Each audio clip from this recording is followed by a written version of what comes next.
Shout out John Hollinger and The Athletic for a lot of this information. Link in the description if you guys want to read the article, and let's get into the video.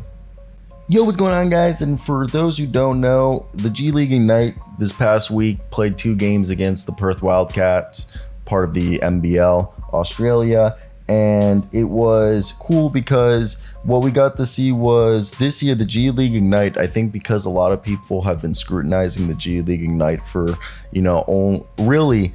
each year they only have 2-3 guys out of all their players that are actually draft worthy, and then the rest they're kind of like, afterthoughts. But this year the G League Ignite, like if you look at the lottery projections right now, half of the lottery feels like it's in the G League Ignite, while the NBL has been doing really well itself. Not only do they have guys like Alex Sarr, who Olivier Sarr's younger brother, who's a projected lottery pick. They also have Jordan Usher, who played at Georgia Tech, even though I'm not a fan of his. There's also Bryce Cotton, who played in the NBA in college, and it's interesting. So let's get right into it, because this is let's just talk about what we saw. And I just hit the table. Hopefully that didn't sound too bad. So the Ignite signed several players who would be college freshmen, and 7 of those players could be selected in this year's upcoming draft, while the Perth Wildcats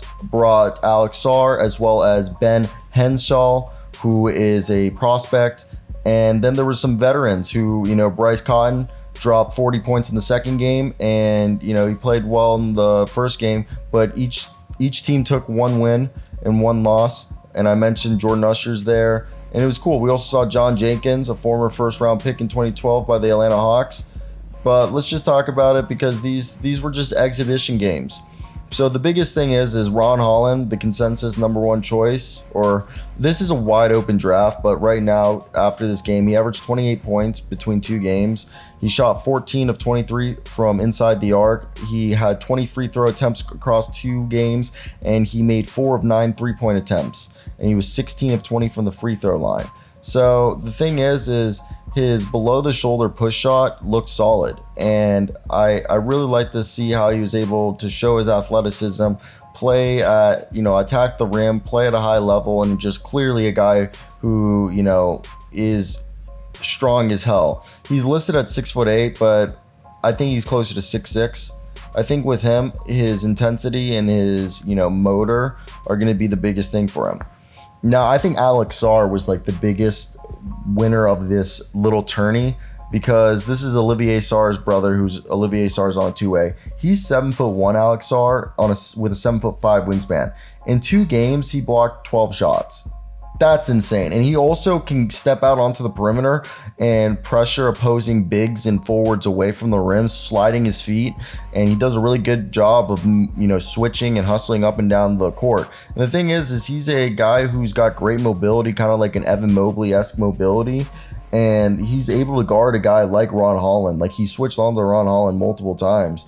And I think this game, he really showed like the energy he has. And as a defensive player and a rebounder, he's pretty solid. Offensively, though, Alex Sarr, needs to get stronger. He's more of a perimeter-based guy. Like, he can be an effective rim runner and, roller, but it's in certain aspects, okay? His 3-point shot is serviceable. He hit 3 of his 5 triples in the games, 8 of 11 from the free throw line. And watching him warm up, John Hollinger says, his mechanics look solid. So, for a guy like Sarr, he's a big who has a passable handle. You're not going to try to get him to dribble too much, but it's going to be able. So I think every NBA team just saw what this guy is able to do. And I'm a fan of what, Olivier Sarr's brother, Alex Sarr, could potentially bring to a team like the NBA. As, he might be a guy who's a project, but because he's playing in the NBL, he's gonna, I think, rapidly improve.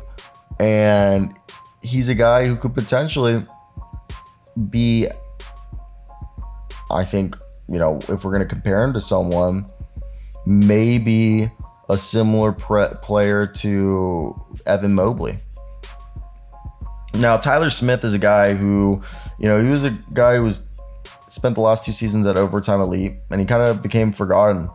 But dude, Tyler Smith, 6'10", now in the G League Ignite, and I think he's a guy who he's this perfect modern day power forward who's able to go at the rim. And he said Jabari Smith and Trey Murphy are his two players he likes. He's a very well-rounded guy that I think if he can show that rim protection in 3-and-D, he's got a great spot in the league as this two-way player, in my opinion, at the 4 and small ball 5 spot.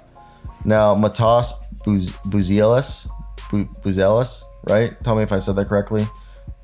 He's 6'10". I just don't know if he's more of a Franz Wagner or is he more of a Mo Wagner? You know, that's kind of how I see him.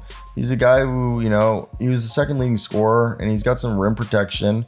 But from the eye test, I didn't really like him that much. Like his best moments were off ball, either off the catch, you know, catch and shoot scenarios, or finishing off the ball, like from cutting. I just didn't like him dribbling, and that's why I'm like, maybe he's more like Mo Wagner than a Franz Wagner. And I think he just doesn't attack the rim. Like I kind of see him as like, for me, I just see him as a guy who's really good off the ball, and maybe in terms of being like a similar player. Like I know their frames aren't the same, but as like Dario, I think Dario Saric would be kind of like a guy that he could maybe be like, is the best way to compare him. Or maybe he's more of like a Nemanja Bjelica is what I see right here. So for me, I think he's a good player, but there's things we have concerns about, as I'm worried that he might not be able to, you know, keep up with the physicality or ever get big enough to play the inside of the NBA. Now, Aizen Almansa is a guy who, you know, he's an undersized center who's 6'10", and he's another one that, like, look, dude, he scored 27 points on 15 shots in 2 games. He had 5 assists, 4 steals, and 4 blocks. He's a good screener, and the thing is he's a guy who's got a good Euro step. It's just that, you know, he could become a top 10 pick, but it's just, you know, where is it? Then Ben Henshaw is a 19-year-old shooting guard, and he showed that he can be a secondary playmaker. He's got some good floater game, got a good right hand. It was fun to watch.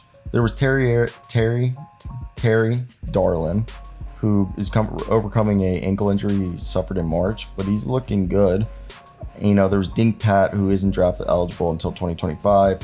You know, there was a little bit of London Johnson and Babacar Sane. So, you know, it's interesting. There's still some other guys in here, but I definitely want to hear all of your opinions. What have you guys thought of this? If there was anything else I might have missed, let me know.